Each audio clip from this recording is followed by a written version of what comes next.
कधी तुम्ही अशा एखाद्या मंदिराबद्दल ऐकलंय का, जे जेजुरीपेक्षाही अधिक प्राचीन मानलं जातं, पण जिथे फार कमी लोक पोहोचतात? या मंदिरापर्यंत पोहोचण्यासाठी चढाव्या लागतात सुमारे 750 पायऱ्या आणि प्रत्येक पायरी तुमच्या श्रद्धेची आणि धैर्याची खरी परीक्षा घेते. असं म्हणतात की हेच आहे खंडोबाचे मूळ आणि प्राचीन स्थान, कडेपठार.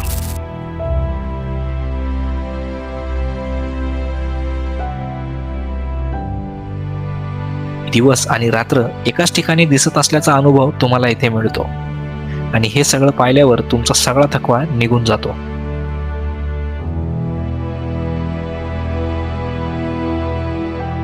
सुमारे 800 फूट उंचीवर वसलेलं हे ठिकाण, जिथून दिसतो वीर धरणाचा अप्रतिम नजारा आणि डोंगरांच्या मागे मावळणारा सूर्य.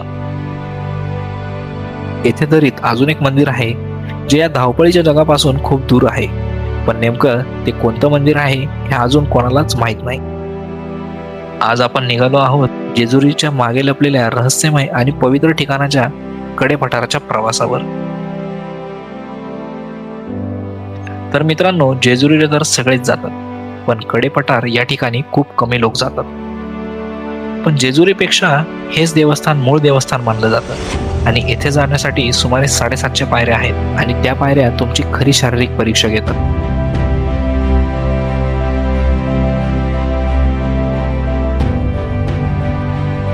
पण माझ्या मते तुम्ही कसेही असलात, जर मनात भक्ती आणि भावना असेल तर असे कितीही डोंगर माणूस पार करून देवाच्या चरणी जाऊ शकतो.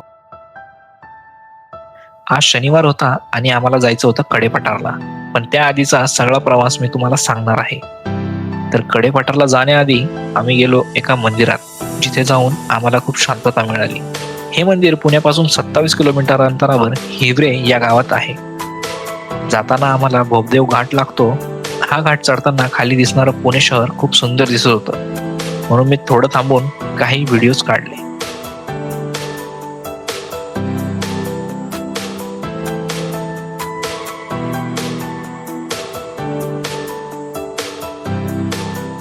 बोपदेव हा घाट पुणे आणि सासवड दरम्यान सह्याद्रीच्या कुशीत वसलेला एक निसर्गरम्य आणि ऐतिहासिक महत्वाचा घाट मानला जातो.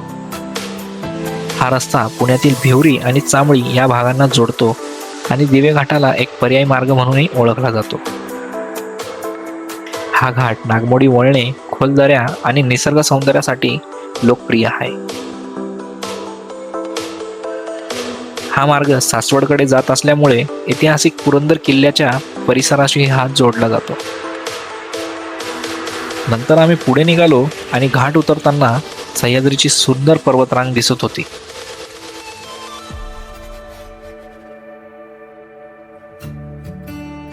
पुण्याजवळील सासवड रस्त्यावरील हिवरे या गावातील त्र्यंबकेश्वर मंदिर हे पेशवेकालीन ऐतिहासिक मंदिर आहे.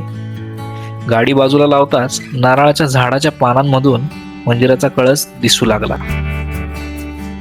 निसर्गाच्या सानिध्यात असलेलं हे शिव मंदिर अतिशय सुंदर आणि शांत आहे.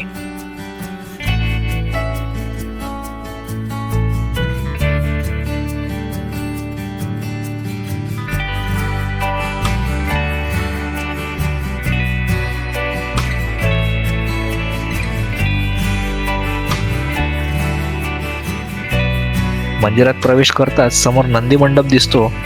काळ्या पाषाणात बनलेला हा नंदी अतिशय सुंदर आणि आकर्षक आहे. नंदी महाराजांचा आशीर्वाद घेतल्यानंतर मी मंदिरात प्रवेश केला आणि मंदिरात जाताच समोर कासव आणि सुंदर शिवलिंग दिसले.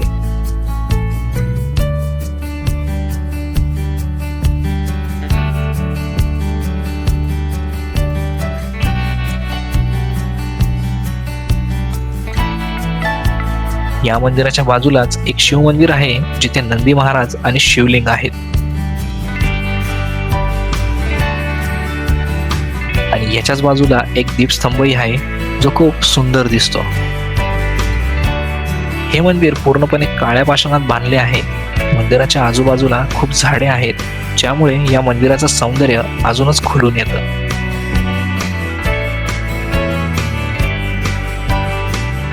मंदिराबाहेर गोमुख आहे, जिथून शिवलिंगावरचे पाणी बाहेर येते. या मंदिराच्या बाहेरच मला एक झाड दिसलं, जे जळलेल्या अवस्थेत होतं, पण त्याचे कारण मला समजले नाही. येथेच बाजूला दत्त महाराजांचे एक छोटं मंदिर आहे, जे पांढऱ्या पाषाणात बांधले आहे. त्यात श्री दत्तांची त्रिमुखी मूर्ती आहे. ह्याच मंदिरात अजून काही छोटे मंदिरे आणि शिवलिंगही आहेत. आणि मंदिरात काही सूचना फलकही तुम्हाला पाहायला मिळतात. त्यानंतर आम्ही इथून जवळच असलेल्या श्री म्हसोबा मंदिरात गेलो. हे मंदिरही निसर्गाच्या सानिध्यात आहे. या मंदिरात जाताच मला एक बैलगाडी दिसली आणि पुढे जाऊन मी नंदी महाराजांचे दर्शन घेतले. मला इथे समस्त दळवी मंडळाने मंदिराला अर्पण केलेली एक फरची दिसली. यानंतर मी मंदिराच्या गर्भगृहात गेलो आणि तिथे असलेली मूर्ती पाहून मला आश्चर्यच वाटले. तिचा आकार वेगळाच होता. पुणे सासवड मार्गावरील या परिसरातील श्री म्हसोबा मंदिर हे शेकडो वर्षांची परंपरा असलेले जागृत ग्रामदैवत आहे. हे मंदिर निसर्गरम्य परिसरात असून भक्तांसाठी पवित्र तीर्थक्षेत्र मानले जाते. यानंतर मी देवाचा आशीर्वाद घेतला आणि कडेपठारच्या दिशेने निघालो. थोडाच वेळ प्रवास केल्यानंतर कडेपठारच्या या कमानीतून आम्ही आत प्रवेश केला आणि पुढे जाऊन गाडी पार्किंगला लावली. येथे दुचाकी आणि चारचाकीसाठी मोठी पार्किंग आहे. जवळच काही दुकानेही आहेत. पायथ्याला देवाचा आशीर्वाद घेऊन आम्ही गड चढायला सुरुवात केली. सुरुवातीलाच जय मल्हार नावाची कमान दिसली आणि आम्ही या कमानीतून प्रवेश केला.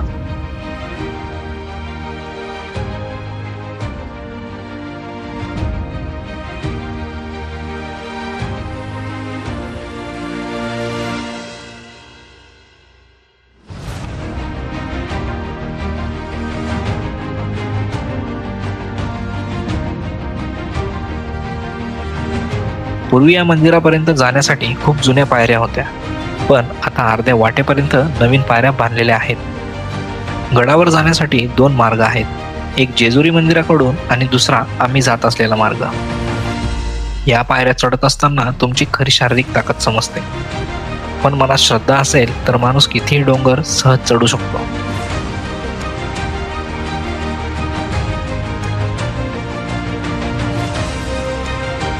वाटेत काही नाश्त्याची दुकानंही लागतात. थोडं पुढं गेल्यावर आम्हाला एक छोटी मांजर दिसली. आमच्याकडे चिप्सचे पाकिट होते, ते आम्ही तिला खायला दिले. सुरुवातीला ती खाणार नाही असे वाटले, पण तिने ते पूर्ण पॅकेट संपवले. यानंतर आम्ही पुढे निघालो आणि वाटेत मला दिसले काही लोक नवस बोलून न थांबता गड चढत होते. त्यांची भक्ती पाहून खूप प्रेरणा मिळाली. गड चढत असताना काही छोटी मोठी मंदिरंही आम्हाला दिसली, ज्यावर भंडारा टाकलेला होता. थोडंच पुढे गेल्यावर मला एका झाडाजवळून जय मल्हार हे नाव दिसले आणि मला वाटले की मंदिर आले, पण नाही, येथून अजून पुढे जायचे होते.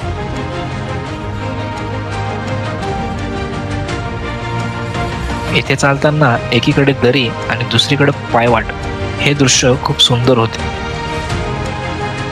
पुढे जाऊन आम्हाला बानुमातेचं एक छोटं मंदिर दिसलं. येथे दर्शन घेऊन आम्ही पुढे निघालो आणि शेवटी गडाच्या माथ्यावर पोहोचलो. इथून जेजुरीकडे जाणारी वाटही दिसत होती आणि खाली खोल दरीही दिसत होती.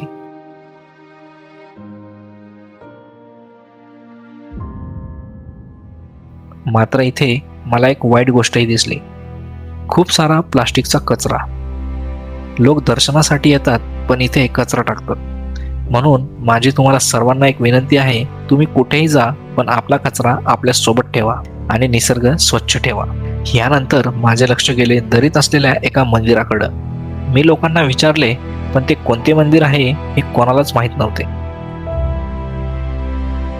मला तिथे जायची खूप इच्छा होती, पण वेळेअभावी मी जाऊ शकलो नाही. थोडं पुढे गेल्यावर मंदिराची कमान दिसली. मला वाटले मंदिर आले, पण ते अजून पुढे होते.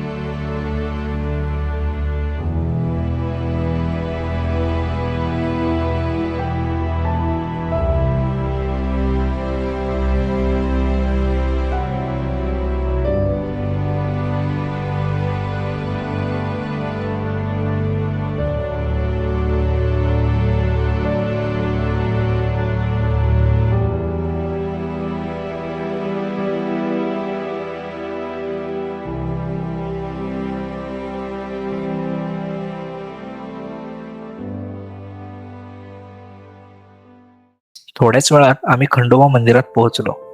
असे सांगितले जाते की मुघलांच्या हल्ल्यापासून मंदिराचे रक्षण व्हावे म्हणून हे मंदिर उंच डोंगरावर बांधलेले आहे. हे खंडोबाचं मूळ देवस्थान मानलं जातं. मंदिराच्या गाभाऱ्यात आसनास्थ खंडोबाची मूर्ती आहे. त्यांच्या हातात खडग, त्रिशूळ, डमरू आणि परशू आहेत आणि बाजूला मल्ल आणि मन यांची मुंडकी आहेत.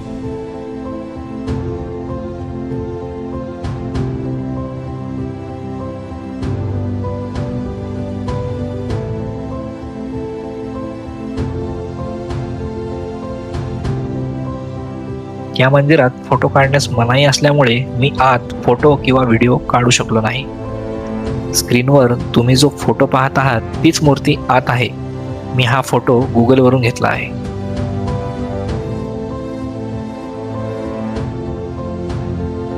ह्याच मंदिराच्या आवारात अजून एक शिव मंदिर आहे. आम्ही तिथे जाऊन महादेवाचे दर्शन घेतलं.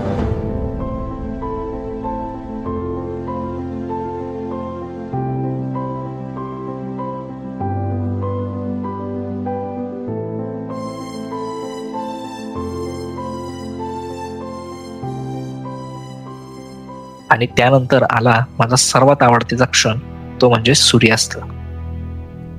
समोर वीर धरण, डोंगर रांगा आणि त्यामागे मावळणारा हा सूर्य. हे दृश्य खूप सुंदर होते.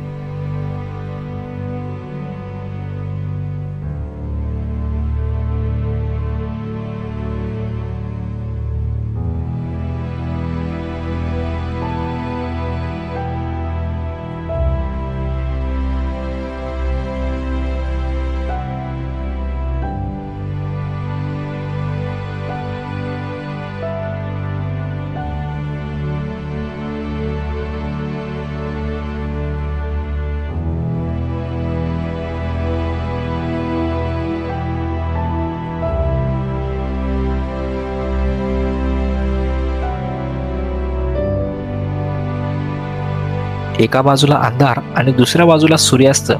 हे दृश्य खरोखरच अविस्मरणीय होते. हे दृश्य पाहून आमचा सगळा थकवा निघून गेला आणि आमचा दिवस सुंदर रीतीने संपला.